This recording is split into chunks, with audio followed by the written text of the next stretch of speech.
Hello, everybody. Welcome back to episode 42 of the Snapshot. My name is Brendan Patrick. I'm joined always by Marvel Snap phenom Cam Best. Cam, how has your week in Marvel Snap been? It got a little bit interrupted when I got a new kitty. She is acclimating very well, which is very, very nice. But it means I played a couple days less of Marvel Snap than I normally do. Normally, I try to make it only 2 days off at most, usually on the hot location days. And then this week there was an extra one because I was trying to get the cat acclimated here. So I do feel bad about that. But of course, daily uploads continued on YouTube. I have tried playing a lot of stuff, and nothing is better than Loki Elsa. And I suspect that remains true. And that's kind of a frustrating situation, given how entirely against nerfing these cards Second Dinner seems to have been. Because it's like, I don't really know what's supposed to be better than that. Like, you're just doing the best stuff you could possibly do. I can't really figure out a way that I'm actually supposed to legitimately beat it.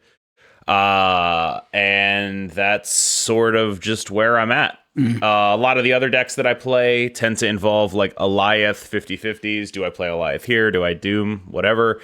And for whatever reason, my win rate in those scenarios on stream is very, very poor. Like I'll have like, 57% win rate and like lose cubes because I'm just losing these high leverage 50-50s.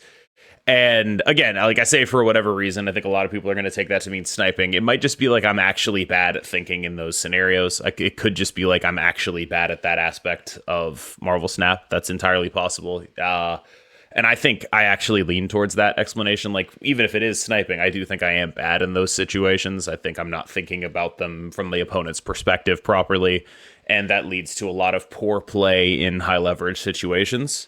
So other than that, I mean, it's been solid. I broke 9K snap points, which is about rank 65 right now. But hopefully I'll be able to get the 9K snap points when it hits 69 screenshot.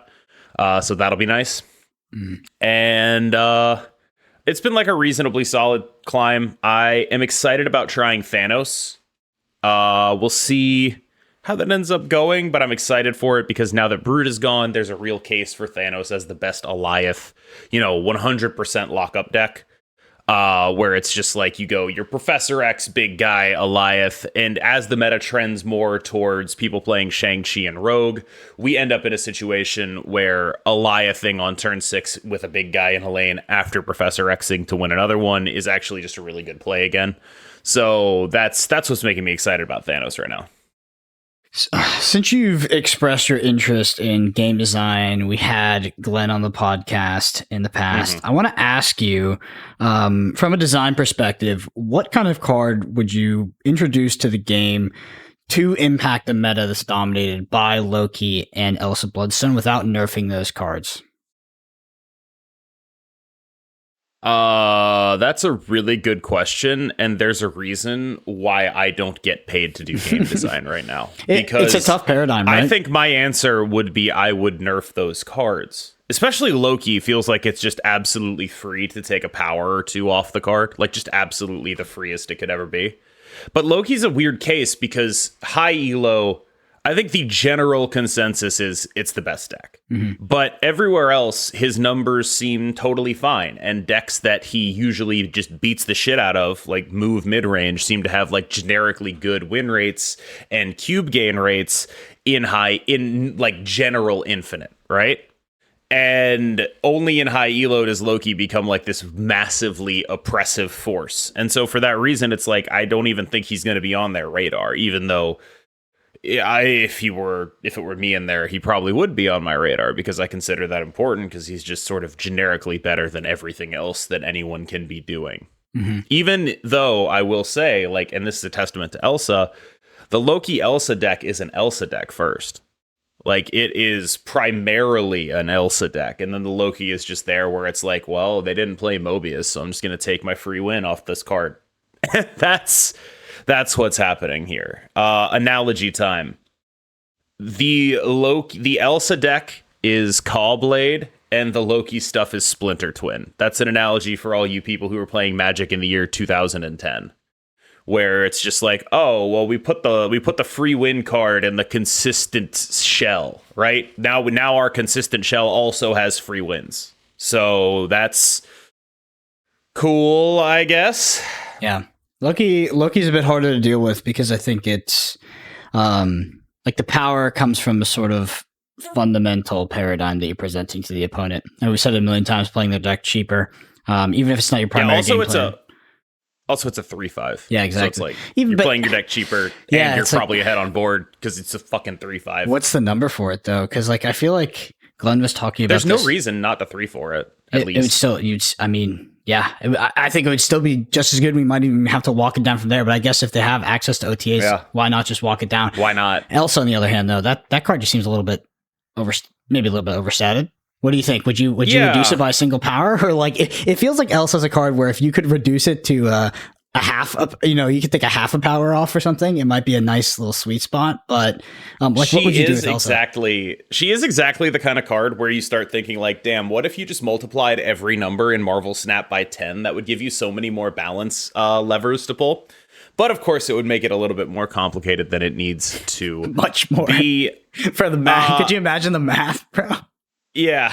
No, I mean, I will say, I think that if you want to keep Elsa at 3, based on how they tend to do this kind of stuff, based on how they tend to do balance, I would expect something along the lines of losing power on the card, right? That way you maintain the high rolls, but you take a little bit off the low rolls. And that's how they do things, right? Like if it were me and I were in there consulting and I would know that the person this is going to is Glenn, what I would pitch is Elsa going to 2-0. That is what I would pitch.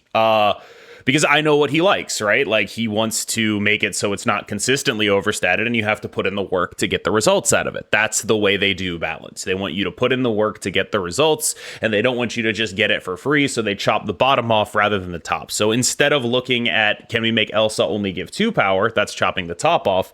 You look at, can we make her as a body less valuable? So instead of getting you just like a 2/8 min, she's like a 2/6, right? If you get 2 procs. And that just like that is non-zero relevant. It's not like the greatest thing on earth, right? Like it's not something that's going to make her bad, but it's something that's going to make her worse. It's in the vein of like, chopping the point off of Shuri, right? It's how they do balance. So that would be my pitch. I would make her a 2-0. To be honest, I legitimately think that it's going to happen in the next couple of weeks. Like, I think that they will make that exact balance change of changing. It feels very up their alley. Yeah. It feels extremely up their alley to do exactly that change. So I that would be my pitch. If I worked at Second Dinner, I would go to Glenn and I'd be like, look, can you just make her a 2-0, please? And with Loki, what do? We just keep walking it back until we see. Yeah, keep walking it down. And just make it a 3-4 and see. What sample set of data do we use to gauge if the card is in the correct place or not? Do we look at that infinite? Do we look at all, kind of all ranges of ranks? Do we look at high infinite? Like, where do you think they should be looking at the data for Loki? Because it seems to be much more broken at the higher end of the ladder. That's why I think they just need to start walking it down. Yeah. Right. If you take it to 3-4 and that causes like this massive drop off in play rate at lower ranks, I would say that is like probably bad, right? But I don't think that'll happen at 3-4. Yeah. If they take it to 3-3, I think it might, right? So I would just try, walking them down just a little bit, seeing what happens, seeing if, because my honest theory is that 1 point of power matters a lot more at high elo than it does at low elo. Like that's my theory. So I think that walking him down will actually produce a little bit disproportional benefits, as people who are looking to like hyper optimize will end up valuing that 1 point of power more than someone who is just like, I would like to play my opponent's cards. Mm-hmm. Yeah, the margins are definitely thinner, sort of the higher you go up the ranks. One thing I'll say is that even if the win rate of Loki or the win rate of any card is higher at the high end of Infinite, at the top ranks of Marvel Snap, and it is not necessarily represented in lower ranks or something like that, I do think that over time that win rate will start to percolate down a bit more as people get more used to the card. There's more exposure to information, etc. It's like if the card is fundamentally overpowered, even if it will take time and it's not exactly represented, like symmetrical at the top, very, very top end and sort of this like top of the bell curve as well in the middle. I think over time, like that card will sort of realize its full potential in those ranks. Over how much time? I have no idea. I have no idea. That's the issue, I think, right? I think it because should be, like when you, I think it's a lot more time than you think. Because in order for Loki to be good, you need to know if this is a Loki matchup or not. And if you're and like, I don't think people really think about that kind of stuff, right? Like, you need to know, am I Lokiing here? Am I investing in Collector? Is this a deck that plays Shadow King? Am I going to try to rogue their loot cage, right? Like, do I even want to be playing Collector in the deck at all, right? Like, that is... Because the thing about Collector in the Loki decks, I know Tanjo, the current #1 player, cut Collector. And I think the most compelling argument for cutting Collector is... he slows down your Elsa plays, and your Elsa plays are your best draws. And I think that is something that once you understand, you start to realize like, oh, this isn't really a Loki deck anymore, right? Like Loki's just there for when you just want to like get some free wins in specific matchups. Like he's a specific matchup card. And I still have Collector in mind because I think that's like a little bit of a bridge too far for me right now. I totally understand why you would do it, but I still have Collector in my Loki. And the main issue that he presents for me is that if you're trying to Elsa, he kind of sucks. Because the way you play Collector is he's your off-lane big guy, right? You usually don't want to invest in the Collector lane. You just put him in a lane and be like, all right, he's soloing that lane. And that takes you off track for Elsa.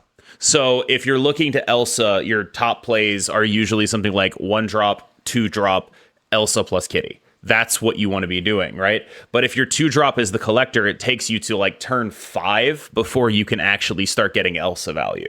And that's a really interesting like tension in the list, because you end up in this spot where you're going like, all right, I'm playing a 1-drop over here, and then I'm putting an Angela there, and then do I have to save this 1-drop for the Collector? And then if I fully invest in the Loki game plan here, what happens if they run Shadow King or Shang-Chi? Do I just absolutely die? What if they're a Mobius Shadow King deck? Am I screwed? What if I have to rogue their Mobius before I play the Loki, which takes me off of my Elsa game plan? Like, there's a lot going on there. And between those things, it is just a really hard deck to play. This is not even getting into like how hard it is to win with your opponent's cards, right? Like this is not even touching that. We're not even there yet. Like just generally though, it's just probably the hardest deck in Marvel Snap to play at any kind of reasonable level. And I think for that reason, when you talk about the time frame it'll take to trickle down, I think about like League, right? Over the course of 10 years, yeah, Gold became as good as what pros were in 2011. Sure, whatever. But like that's 10 years. I don't think the time frame on this game is the same, and I think it will legitimately take a ton of time before your average rank 70 player is thinking about stuff like their sequencing in order to get like their sequencing and their priority and what the upsides and downsides of focusing on the Loki game plan versus the Elsa game plan in the specific matchup based on them playing one card, right? Because you have to make these decisions on like turn 2, which means you need to have a good idea of what the metagame is to know that like, okay, my opponent played let's say my opponent played Bucky Barnes, right? You need to know that could be that actually, for me, the most likely outcome for a Bucky Barnes deck is actually not a full destroy deck. It's like the sort of mid-rangey Shang-Chi type destroy deck, because the full destroy deck isn't actually playing Bucky Barnes at all, because they aren't particularly interested in that, because they tend to be much more focused on like explosive power. They tend to be like Zola decks some of the time, Null decks, X-23 decks. They're not really into Bucky, and like it, you have to know all that and make a read and make a play based on that, right? Like, and that's really hard to do, and you're still guessing a little bit. It's just like an informed guess, right? If I see a Bucky, I'm thinking, okay, they probably play Shang, and they're probably not a good target for my Loki. But they also might play Killmonger. Maybe they play Invisible Woman Killmonger, which means I want to prioritize things that are not Kitty Pryde on my Elsa. What does my hand let me do? Can I go for like Jeff Elsa stuff? Like there's just a lot going on.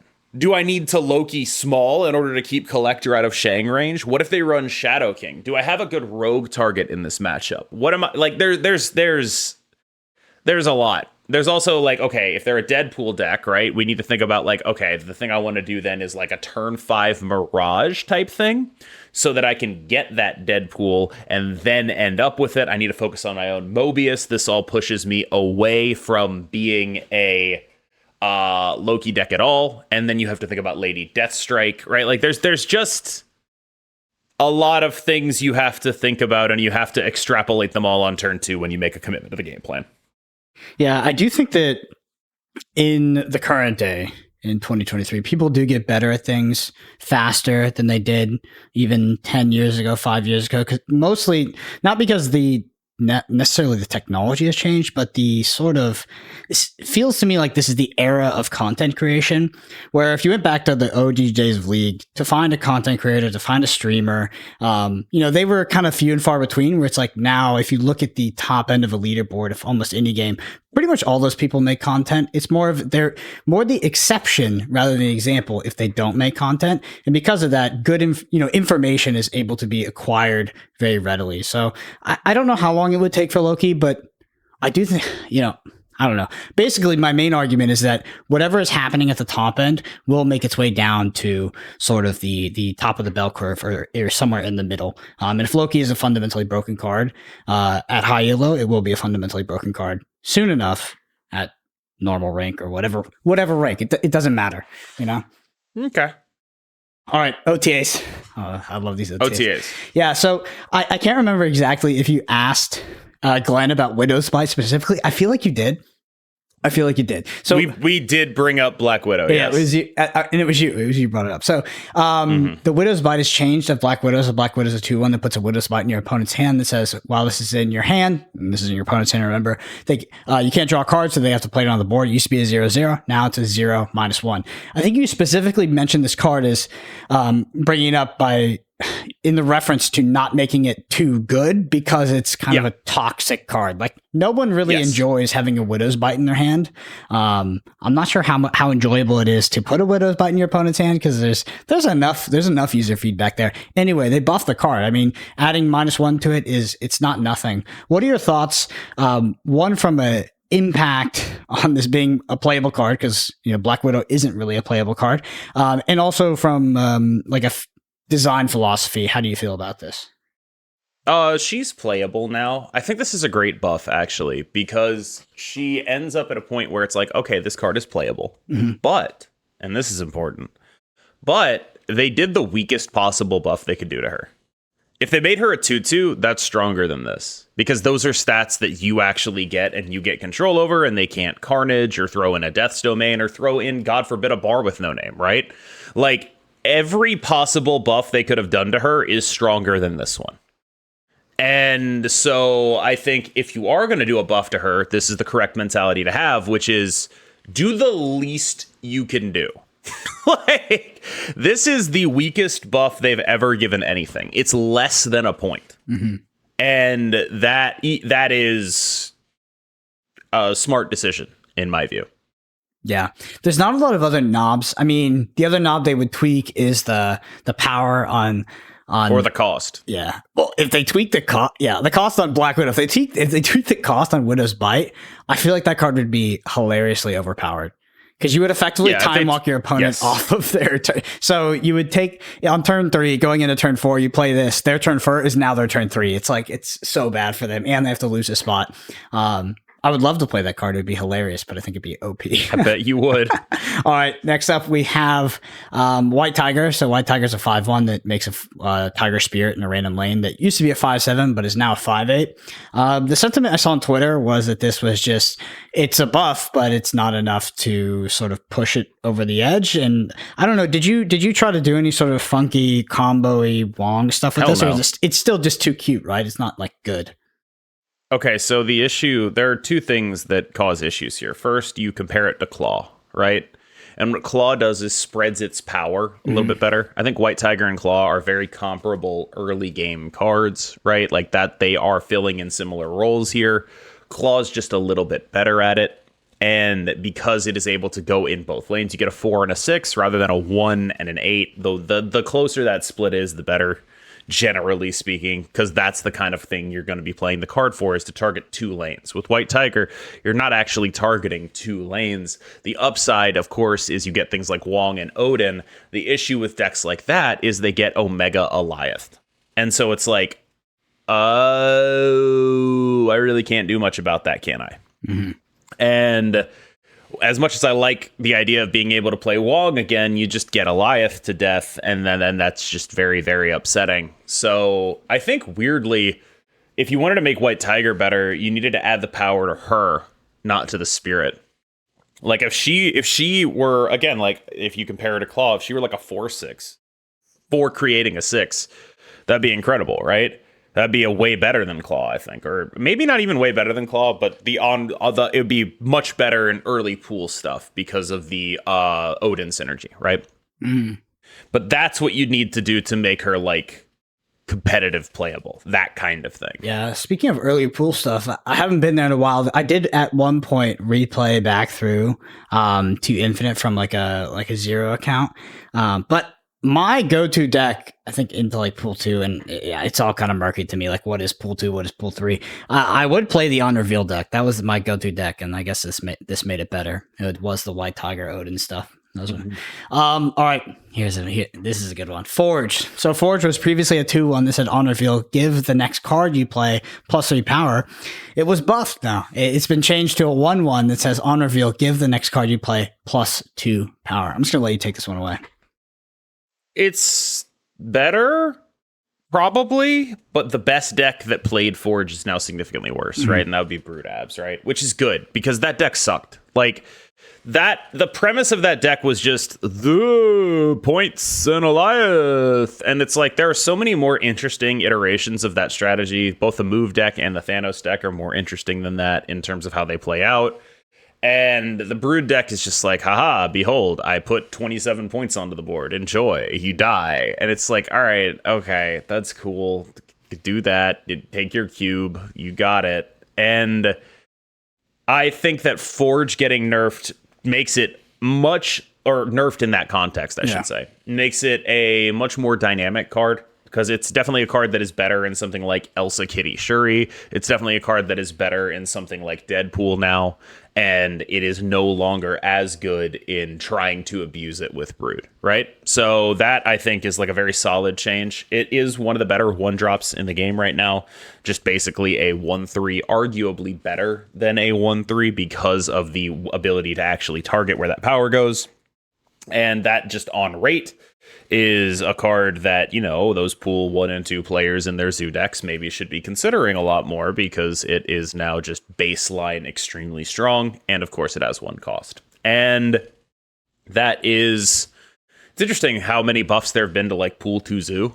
You get Forge, got the Squirrel Girl buff. Like, it's real. It's real. It's I wonder how thing. much they consider that when buffing and nerfing cards, the pool 1, pool 2 experience. I mean, I'm assuming they don't balance around. I mean, that's weird. Yeah, I've never really thought about that. Do they take into consideration games being played with the entirety of the card pool, or like some percentage of the card pool, like 90, 95%, 80%, or are they actually also taking into serious consideration, which they probably are because it's a new player experience, what it looks like when you play 30% of the cards or 40% of the cards? Huh. I don't know. It's an interesting thought, but yeah, there have been some buffs. Yeah. All right. Alioth. I just want to bring up, I was talking, this is literally last episode. I was like, because we had a really nice comment on the last episode pod that said Galactus sucks and deserves all the hate. And I said, at what point are these people just going to direct their hate towards Alioth? And you're like, that's a dumb question. They already do. Well, Alioth was a 6/5 and it said on reveal, destroy all enemy cards played here this turn, including unrevealed cards. Now it's a 6/3. On reveal, destroy all enemy cards played here this turn. Do you think this is enough of a nerf? I mean, it is significant. 2 points off the top. I mean, I don't even think he was broken previously, just like really annoying. Like, and now he's still really annoying, but a little bit more beatable. And that's really all you needed to do to the card. He's still 1 of 1 in terms of the role he fills, right? Like, because of the way they massacred Leader and Arrow, there's only really 1 card that helps you slam the door in that way, and that's Alioth, right? And for the record, my pitch is they should bring back Old Arrow. Nice. Maybe that's too stupid. Maybe they should bring back like 5/6 Old Arrow. But like I that is sort of where I'm at. Let's bring Arrow back to where she was before they made her a 5/8. Make her a 5/6 and give her old ability back and just see where that goes. Because part of what made Arrow so strong was Wave. Mm-hmm. And with Mobius around as legitimate counterplay to Wave, suddenly you're like actually in a ton of trouble. There's a bunch of ways to spread power now. Like people are just playing a shitload of Doctor Doom and they weren't at the time. And now like you can actually like beat that card, I think. Shit, make her a 5/5 and give her that ability. I don't really care. Yeah, fun card to play with. I just think that like the specific thing that Alioth does, because there are no alternatives to it, will mean that he will continue to see play because he is the only option for that. And I guess maybe they need to go back to the drawing board and figure out what other kind of priority-based win conditions they can create, because Alioth is...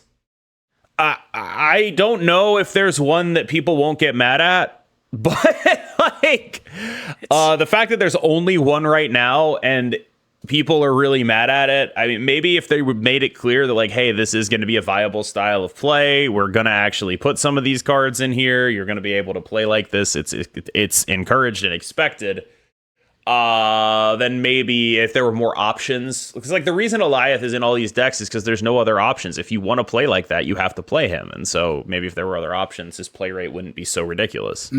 So I'm going to bring up some words you used in regards to the echoes of Alioth, you know, previous cards that did similar things. You said massacred, right? So Arrow, Leader, massacred. At what point is Alioth just going to get massacred? Because we saw probably not. You don't think so? It's not going to follow suit? No. I think that they are very clearly interested in making a priority win con that is not Old Leader and Old Arrow.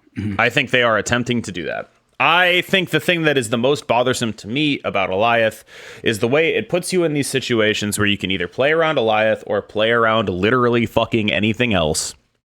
And that's the thing that sucks the most for me, because I do most of my gameplay on stream, so I tend to not win those situations. But like, Alioth is a strong card, probably not one that's imbalanced. And most of why it's a problem is it's very, very annoying. I think they've shown it creates gameplay patterns that are really, really annoying, and people don't tend to enjoy them. I think that they've shown a tendency to balance more in a way that would lead to a better play experience, quote unquote, or at least a subjectively better play experience, rather than strictly balancing for power. I think that play experience exists higher on the totem pole than strict quantitative power does. So I could see Alioth getting hit a little bit more if like I don't know how much credence they give to you know, how much people hate it and complain about it on Twitter, but it did seem like, you know, I mean, Galactus, different card, I understand that, but Galactus did get a lot of hate and progressively was nerfed. So I don't know. Galactus is more egregious than a priority win condition. Especially a priority win condition is limited to one lane. More egregious than turn 4 Profex and that whole deck, though? Because that specific thing is pretty egregious, and that actually is the closest analogy to Galactus, but it takes so much more to pull off, right? You need to have the Psylocke or Time Stone into the Profex. You need to be winning the Profex lane in a way that they can't get a Jeff into it. You need to also be able to play around an Elsa Jeff, which is really, really actually tough to do. You need to be able to make sure you win that lane demonstrably, and then also have, you know, Dino Alioth for the other one, right? Like, it is harder to do that than it is to play Electro Hobgoblin Galactus Alioth. Like, it's a lot harder to do that, I think. But I wonder if it's a little bit higher cube equity, because, you know, you're a Thanos deck, people are going to be like, he doesn't really have it. Yeah, I mean, that honestly, the main reason I didn't like climbing with Galactus very much was because it felt like I either was getting 1 cube a game because my opponent would leave and realize I had won, or I was losing a lot of cubes because my opponent had some random ass card or had the tech card and, I had to go for it on the 50-50, or I'm retreating. But yeah. Anyway, Sherry previously was a 4-2, said on reveal, if you play your next card at this location, double its power. It now says the same thing, but it is a 4-1. How impactful? Oh no! Yeah, anyway. Who cares? It's something that it really is. It really matters, but it doesn't change the deck at all. It is impactful in the sense that the way to beat the deck is to flip the lane the Shuri Red Skull is in, but it's not impactful in the sense that I would still play Shuri. Mm-hmm. Yeah. All right. Man Thing came out this week. It's a 4/5, says ongoing 1, 2, and 3 cost cards. 1, 2, and 3 cost cards. Here have -2 power. Cam, how do you feel about the impact of this card after having the chance to play with it? It's actually like for a 3,000 card, it's better than most, I would say. Like, I'm trying to remember the most recent 3,000 cards. Like Ravona comes to mind. Is it Mobius? Like Legion was 3,000. Mobius was 3,000. Yeah. And for a 3,000 card, it's below Legion and Mobius, but above probably most of the rest, I would say. But mostly what this guy does is just be really big. He's just like a 4/9 to 11 to 13. Like he's just a lot of numbers. And he's also weirdly immune to Rogue because it's like, you've stopped my ongoing effect that was affecting both of us anyway. So it's like, okay, that's fine, right? Like, I think Man-Thing's like a genuinely solid card just as a guy you play for stats, but he's not like, blowing the doors off anything. I think he's not good in this meta, but could exist in just like a good card soup deck in the future. Yeah. So that's the kind of guy. That's the kind of card he is. He's like a good card soup card where he's just like, all right, I'm playing Loot Cage. This is a fucking 4/12 or whatever. Like here's my enormous idiot. A lot of people, I mean, even on our comments last week, talking shit about Man Thing. They're like, obviously this thing was going to have no impact. It's like, no, this card is pretty good. It's a good card. It's a good card. It's just right now we're doing Elsa Loki things, and yeah, I mean that's a lot of stuff. All right, I want to get your. We always do our preseason predictions on the cards, but just because this card is coming out tonight, when people are listening to this, I want to get your thoughts on it. Black Knight's 1/2 says after you discard a card, add the Ebony Blade to your hand with that card's power once per game. Ebony Blade is a 4/0. What are your thoughts? So for the record, I don't think the card is coming out tonight. It should be coming out Tuesday at 3, right? They changed it? Did they change it? Yeah, then I got you baited. I think they changed it. Okay. Black Knight is a card that seems very all or nothing to me, but I could be wrong. It strikes me as just like a very all-in type guy, and I think my main worry with Black Knight is, holy shit, that thing's gonna get Shadow Kinged so hard. Like, that's my main worry is like, if I play a fucking Black Knight deck, my little guy is getting so Shadow Kinged. That Ebony Blade is a 4/0. I am getting demolished, right? Like that's my worry. You're investing in a big guy, a 4 if you're playing this card, you're playing it because you think the Ebony Blade is going to win you a lane, right? You think that card's going to win you a lane. Yeah.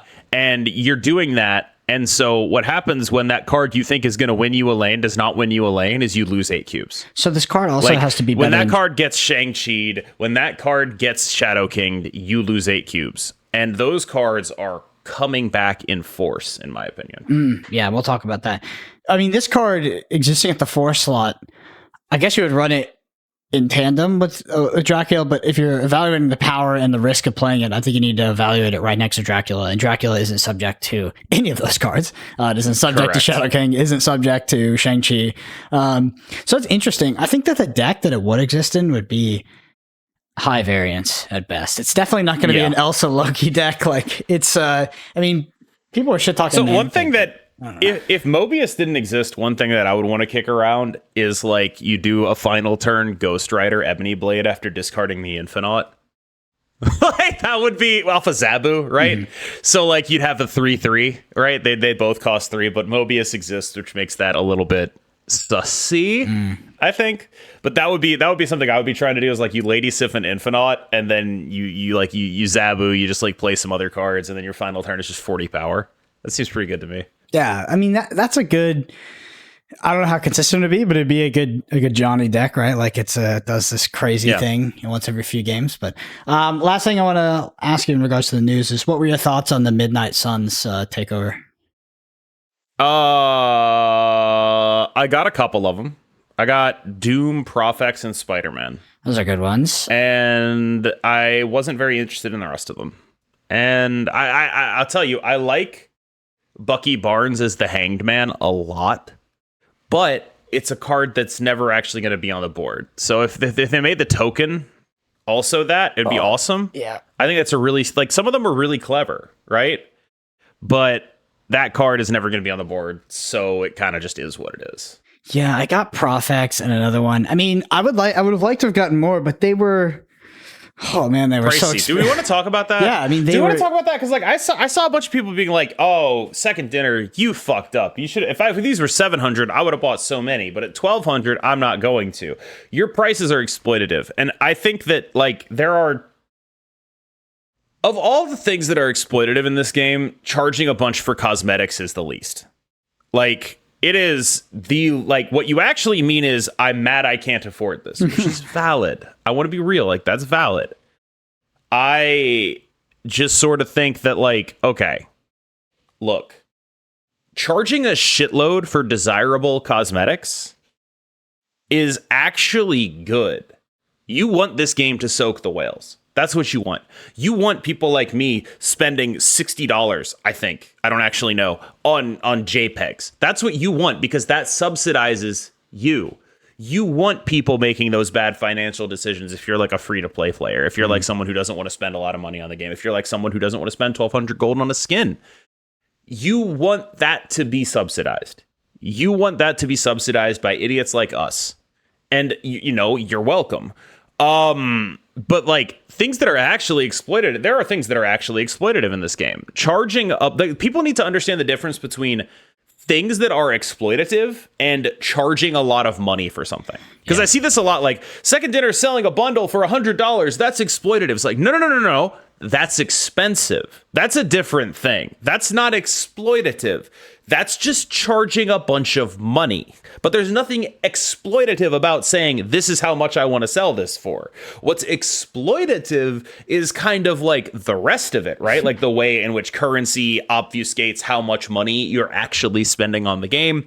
The fact that there are so many different currencies now, and the only purpose of those currencies from a game design perspective is to make it more confusing and make it so you make worse financial decisions, right? Also that's legal stuff. Exploitative. So they get around gambling laws or something like that. Yes. Yeah. That's exploitative. This is not. That like charging a bunch of money for something, that's not exploitative. Because you don't need that. That's a luxury good. You don't need a Marvel Midnight Sun skin. That's not going to prevent you from winning. It's actually probably good that they're charging a bunch of money for that, because that means that they have to charge less money for people getting cards, right? Like, people always say, oh, they should just monetize off of cosmetics. And then when they actually do monetize off of cosmetics, they're like, oh my God, not like this. I wanted to afford them. What do you mean? I want you to monetize other people, not me. I do think that... Stop releasing things I want to buy that are too expensive. I do think Marvel Snap is too expensive. And yeah, like, I mean, that's not a controversial opinion, but... You know, but what makes it too expensive is not the fucking variants. It's not the skins. But what I will say, I know I'm kind of tangenting here, but what I will say is that after playing this game since release, you know, for a few months now, the price of it is starting to annoy me. Where before it was like, you know, I was really having a lot of fun. I could yell some money in. Where now it's like, if I want to maybe not spend money for a month here, or like it's getting annoying. It's a lot of money. Really? I am not actually a spender anymore. Yeah, I wasn't.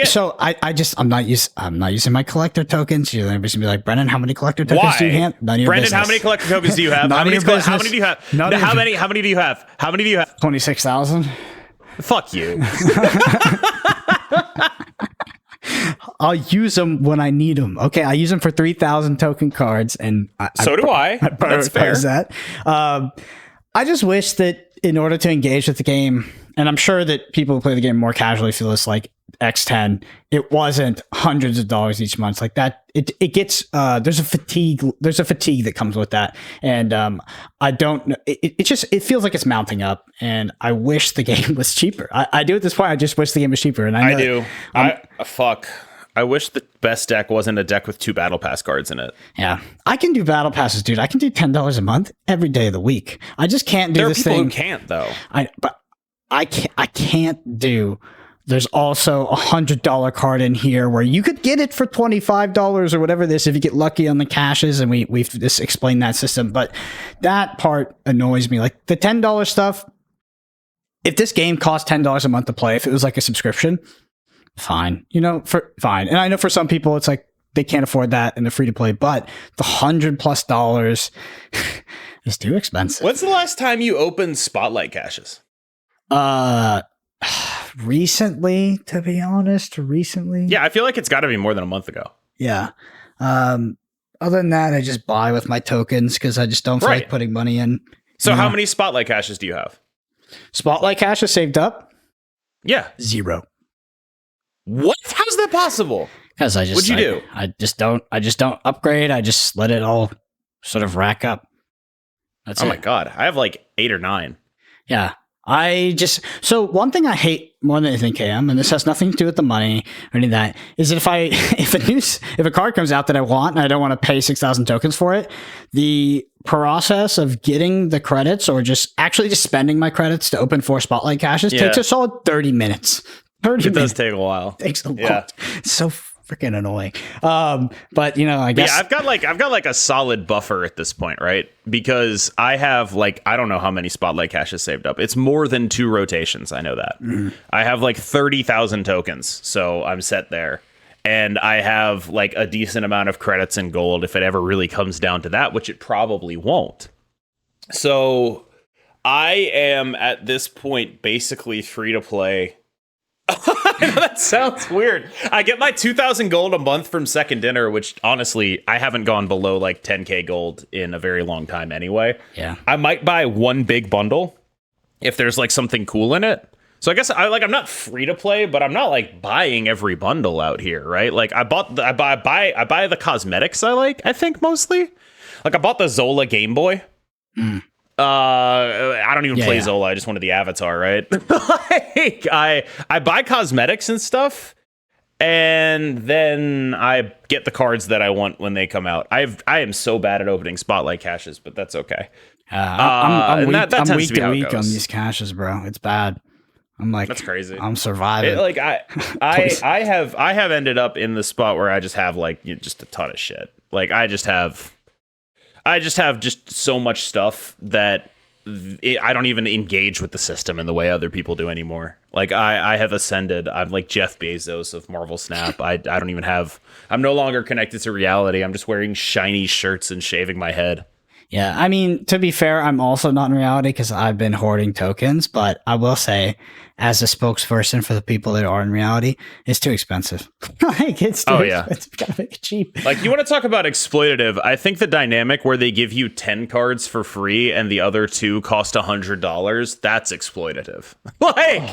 That's exploitative. But charging, like, $75 for a death card back and her looking like a mech is not exploitative. Charging 1,200 gold for a Midnight Suns skin is not exploitative. Like, it's just expensive. And the difference between expensive and exploitative is important to understand, because the more you call shit like that exploitative, the more people who like know what words mean are going to think you're a fucking idiot. Yeah. Or they just won't take your claim seriously. And like, there are things that need to be seriously talked about when it comes to the economy of the game. Yes. I would, there's surely a name for the economic theory that would associate this, but I wonder. There exists a price at which you reach the perfect amount of demand and you sell the most, right? And if the price goes up, you actually sell less and you make less money. I wonder if 700 would have made them more money, or if 1,200 made them the most money based off sales. Because the higher the price goes, the less sales you get theoretically. And I wonder if 700 would have been the better middle ground. I think people tend to propose that because they feel like they would have bought them at 700, right? Like people tend to think that the price point they would purchase it at is the perfect price point because of course they do, right? I don't know if it is or it isn't, but what I do know is that when a lot of people think about equilibrium price point, what they mean is the price at which I would purchase this. And that's not the same as the actual equilibrium price point, which optimizes profit, right? Just because you would purchase it here and not at 1200 doesn't mean that a bunch of people would do that. Or it doesn't mean that enough people would do that to make up the difference, right? Because that's what it has to be about. It's about the marginal efficiency of it, right? Like that, if at 700, okay, so what, 7/12, like 60-ish%, right? I'm just ballparking it here. So do you think that you would be able to see a 66% increase that is going from, 700 to 1200, again ballparking it? Do you think you'd be able to see like a nearly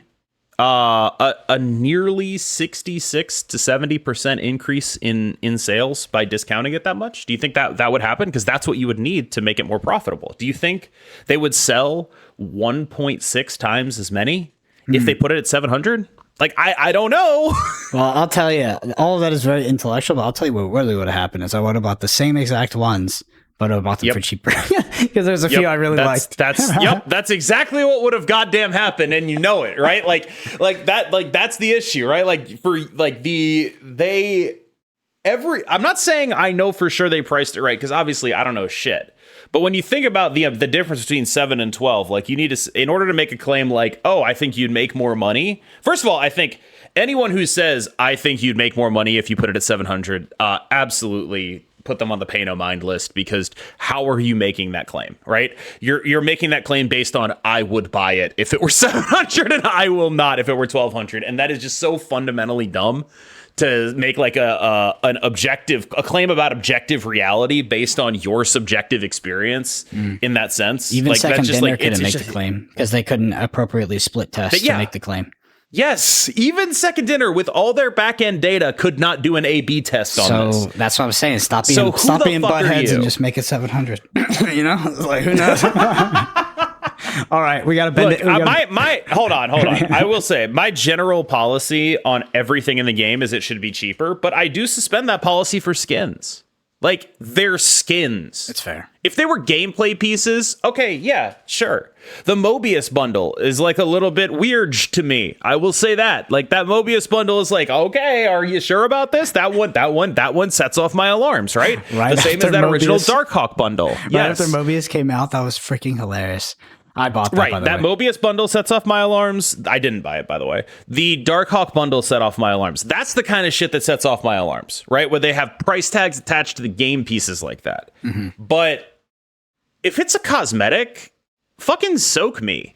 Do it. Just soak me. I soak the whales. Like, that's what do it. Hell yes. The more they do that, the more I like it. My favorite thing about mobile marketing is how on the nose and borderline insulting it is to our intelligence as human beings. When they put the banners that say wow or 3x value, I'm just like, the wow banner is a joke. That's a funny joke. Oh. That's a funny joke. So those 3x value, great value, all that stuff. It's no, the wow banner is like them lampshading it, right? I mean, that's the Owen Wilson wow joke, right? Is it actually? Did you not get that? No. Yes, it's Owen Wilson wow. Wow. That's the joke, and they're making a joke. They're doing a funny, Brendan. It's not insulting to your intelligence. Your intelligence isn't high enough to get the joke. Exactly. Therefore, it is insulting. And I'm sure a lot of people are there with me. You know, right at the top of the bell curve. It's like this is like when you didn't realize that Mobius M. Mobius meant his middle name was also Mobius because he's a Mobius strip representing infinity.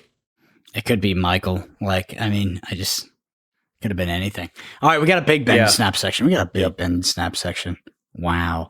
All right, this is from an unsought thought, which is pretty funny. And it says, I think an exception to this was in regards to our conversation about information, Howard the Duck, etc. So I think an exception to that information is not where information is not worth the cost is probably Daredevil and White Queen. I don't play cards like Howard or Watu, because, as you said, it's just not worth the cost. But Daredevil gives you full precognition of turn 5.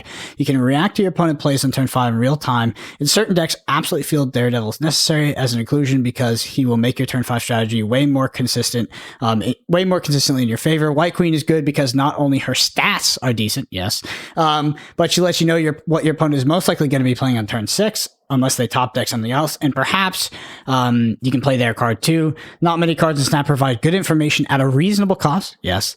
Hell, there's literally a big bad whose shtick is information and nobody plays him because it's flawed. If you rewind using Kang, people will retreat and you'll miss out on cubes. But a few cards like Daredevil, White Queen are definitely a great value add to decks where the information can be very valuable. I think that's a good point. That's absolutely true. But I do want to say White Queen is kind of cheating here, right? Because we did say, if you slapped draw a card on any of these cards, they'd be really good. And White Queen is actually just slapping draw a card on her. Like, you don't play White Queen for the info. You play White Queen because she's a 4/6 draw card, right? Like, that's why you play White Queen. Daredevil, on the other hand, is providing more information than any other card. Mm-hmm. And that's the level of information that you actually need to get in order to make it worthwhile, right? Like, that is the level of information. You need to be acquiring game-winning intelligence, mm-hmm. right? Where to put the Professor X, how to set up the Goliath for the next turn. You need to be acquiring game-winning intelligence. Yeah. And that is what Daredevil does. There's definitely tiers of intelligence, right? There's there's seeing the card they might have, there's seeing the turn they might play, which is Kang, and there's literally being able to play out the turn they played, which is Daredevil. Yes. Daredevil is the best of them by far, and for the record, the only one that you can actually play. Yeah. White Queen, again, that's cheating. If they draw a card on any of these cards, it'd be awesome, but mm-hmm. they didn't, so... Yeah, and the 4/6 body used to just be solid at that slot. All right, next one is from Billy Person. They say, for this reason, I don't know what they're referring to, but it basically said, the same the strategy of deck building and Snap. Do you guys ever feel like you struggle to either stay excited about playing as much, or do you have enough interesting stuff to fill a weekly podcast with? I think it's less about filling some weekly podcast stuff with, but more about the current stage of Marvel Snap and the replayability and the current end game.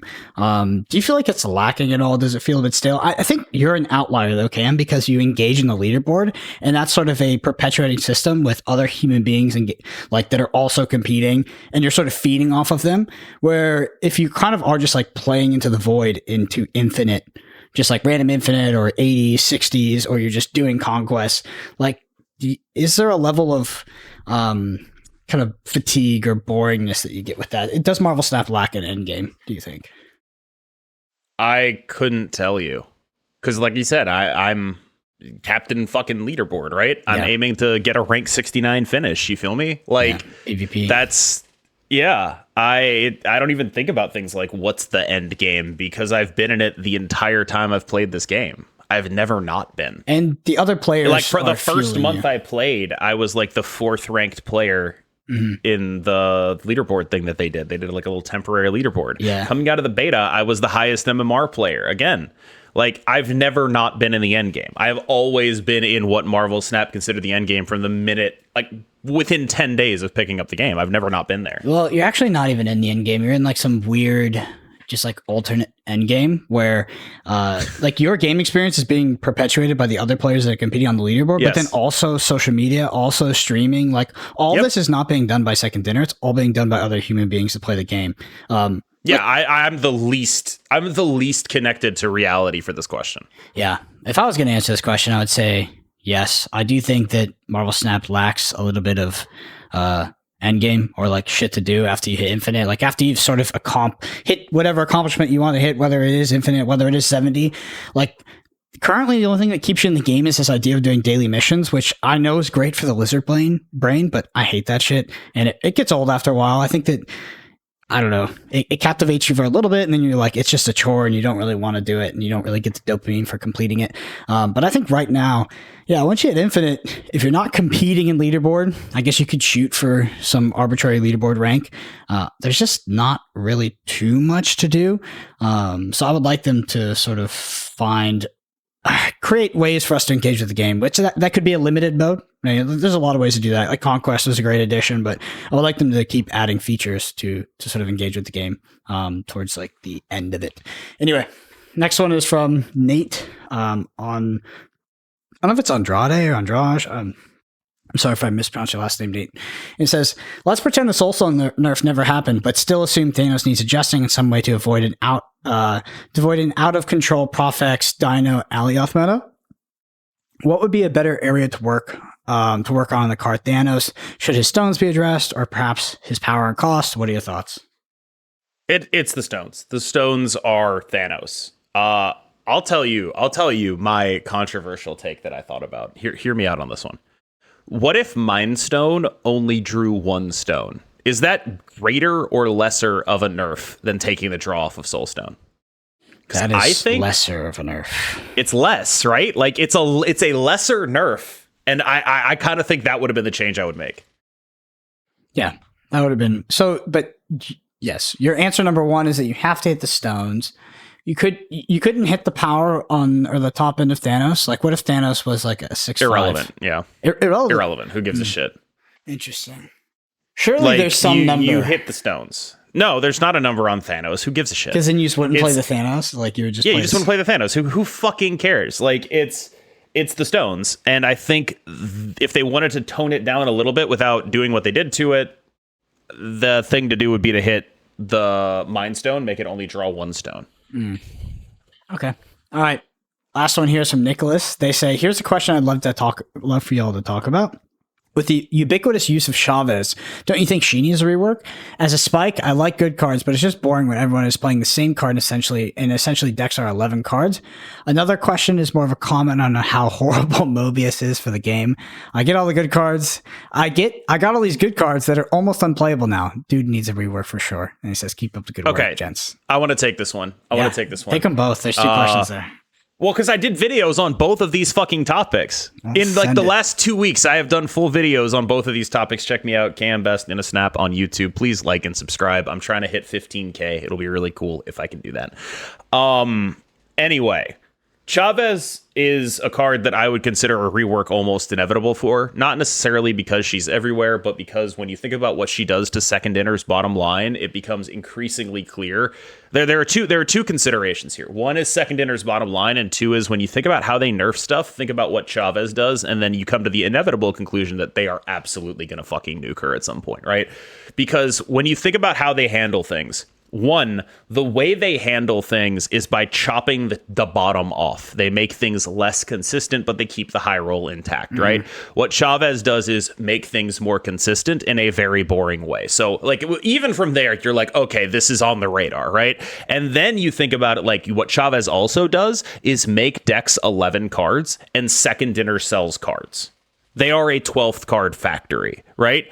And so when you think about that, it's like, the example I would use is look at the Destroy deck, a deck that would always run Chavez, but now X23 comes out and they don't always run Chavez. Instead, they run this really expensive 6,000 token card, and that helps Second Inner's bottom line, right? They are a card selling machine.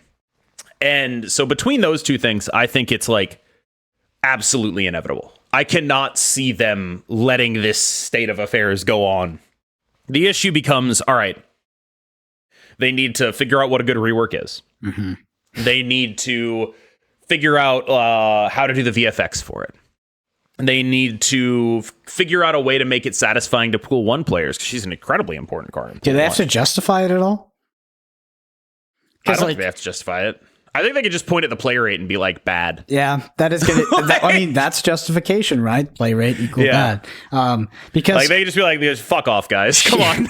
We don't want decks to be 11 cards. We made them 12 cards for a reason. She really is old reliable, and I know that there's some high level players or previously high level players that even in places where she was absolutely should have been played, would not have played her, but that her effect on Marvel Snap, where you have this like pseudo 11 card deck and you get to draw your critical cards earlier and faster and more consistently. It's one of my favorite cards in Marvel Snap, but yeah, I feel like, if they nerf her, it's going to be like play rate bad. See ya. Buy this card instead. Mobius. What are your thoughts on Mobius? He could stand to be a 2/2 at minimum. I don't think he needs a rework though. Yeah. It's just like a little hate bear, huh? Yep. Yeah, just hit him. He's like a little annoying, and it's like, okay, if you could make him a 2/2 and everyone would still play him, you probably should just make him a fucking 2/2. Like, that just seems like something they should absolutely do. As far as his actual effects, I think it's actually good. I actually think they should play around more in the stop discounts area than they currently are. Because they have to. Discounts have been the most powerful thing you can do for like a fucking year. It's crazy. I think they have to play around in that space a little bit more. So it's not just you put Mobius in your deck. Maybe there's like a thing with better stats, but a slightly worse, more conditional ability. Yeah, I empathize with Nicholas here that Mobius is just it's an annoying. It's a very efficient, annoying hoser where it's just like. It's just too on curve, too seamless to play. I feel like, but that's the balance they're dealing with. Is they want you to be able to play this card against your opponents that are doing very unfair things to you, right? They're discounting cards, they're copying cards, they're playing cards for cheap. Like they want you to have an option to deal with that strategy because that is a fundamentally broken thing to do in card games. But it's just like, at what level do they tweak the consistency to where it becomes like unplayable and it's just too clunky, and then you are getting rinsed by these decks that are doing just borderline unfair things like discounting cards and playing your cards for cheaper, etc. So yeah, I feel like they kind of open Pandora's box with that one. It's kind of, I don't know where they go from there. Maybe there's 2/2, something like that. Anyway, I want to say thank you to everyone who submitted questions on last week's YouTube video. If you want to get your question read out next week, you can shoot us a comment on YouTube below.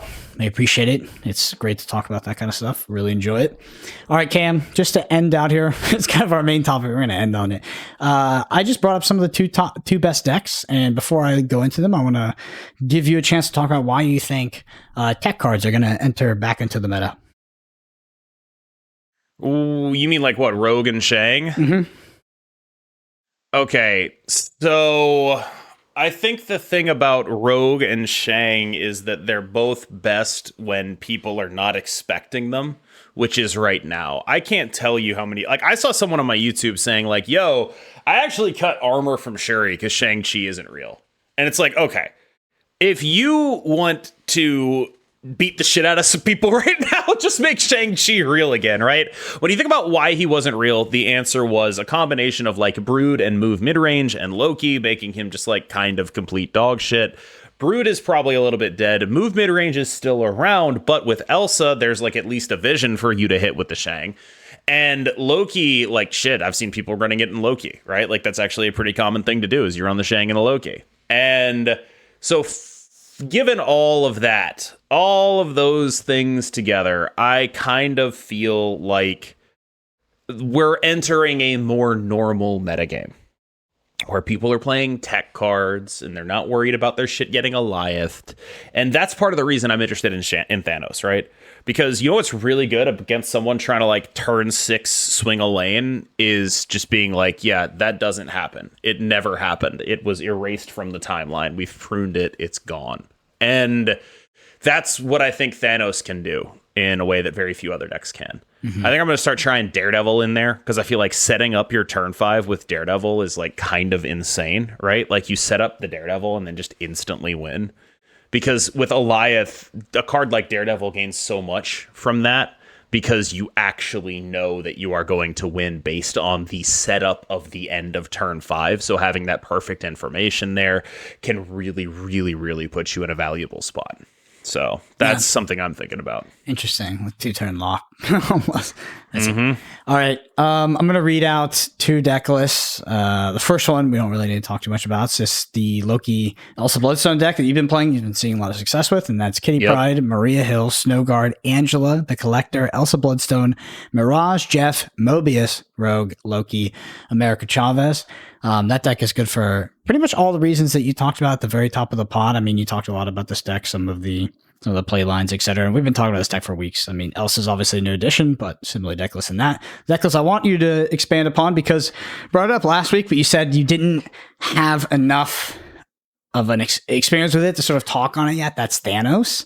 So I still don't, for the record. Well, you're gonna have to stretch a little bit because we got to hear about this deck. So this is Elsa Bloodstone. I mean, Thanos. I'll read out. Okay. Yeah, Elsa, Bloodstone, Psylocke, Jeff, Mobius, Shang-Chi, Blue Marvel, Devil Dinosaur, Professor X, Vision Leader, Alioth, Thanos. So I want to drop leader for Daredevil, first of all. Okay. That's what I want to do. But more than that, I think basically, again, this deck is built to do one specific thing, and that specific thing is a full lockout. It is the closest thing to Galactus we currently have, actually, in my opinion. And I think that is kind of how you want to deal with it. You kind of want to approach it as a full lockout deck with the Daredevil in there, and then just be like, look, other people are going to stay in games they shouldn't, and I'm going to win off of that. Mm-hmm. And that's how I would approach the list. Mm-hmm. I really wanted to play it today. We're recording on a Sunday, but the hot location was Savage Lands, and so it's just like, okay, well, I can't do that. Fuck. Like, because Savage Lands, I think, means there's one deck that's good here, and it's Loki. Elsa Loki, because it's an Elsa deck benefiting Savage Lands, right? But it's also an Elsa deck that plays Snow Guard, meaning you like conditionally get the free wins off of that. So it's like, okay, I don't want to deal with that today, so I'm not going to play Marvel Snap, so I don't have to play 4 hours of Loki mirrors, because I assume I'm not the only person who's smart enough to realize that's what you're supposed to be doing when Savage Lands. It's the hot location. So yeah, I hate hot locations. That's the real takeaway here. As far as, oh god, yes. But I would get rid of the Sunday one. Keep in mind how it affects like the ultra casual player that, you know, as a way to maybe make the game a little bit more fresh, add in this like weird variant. Controversial take. I don't think it helps them. Okay, well, why? I think the ultra casual player has like one deck they like, and then the hot location says your deck sucks. Yeah. It's like if you have access to these cards, then you get to own some kids for the day. It's like right. I think it actually hurts ultra casual players. I think it's fucking terrible. Don't do it. Every hot location should be Fogwell's gym. I never want any other hot locations. That's a good one. Yeah, agree. All right, I interrupted you. You were saying something. I don't think it was important. Keep going. All right, it's gone. Well, that's the end. That's the end of the podcast. So, for you, those of you listening, you enjoy this podcast, you want to help us out, leave us a review at Apple Podcasts or on Spotify. Helps so much. The video version of this on YouTube at youtube.com/@the_snapshot. Hit that subscribe while you're there. We're all both on Twitter at BrandonAPG and at KMBestMS.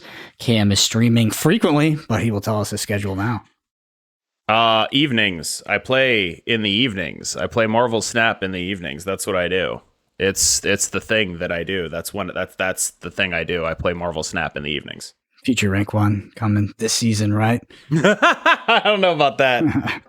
I'd be interested to see it. But anyway, thank you all so much for listening. We'll see you next week.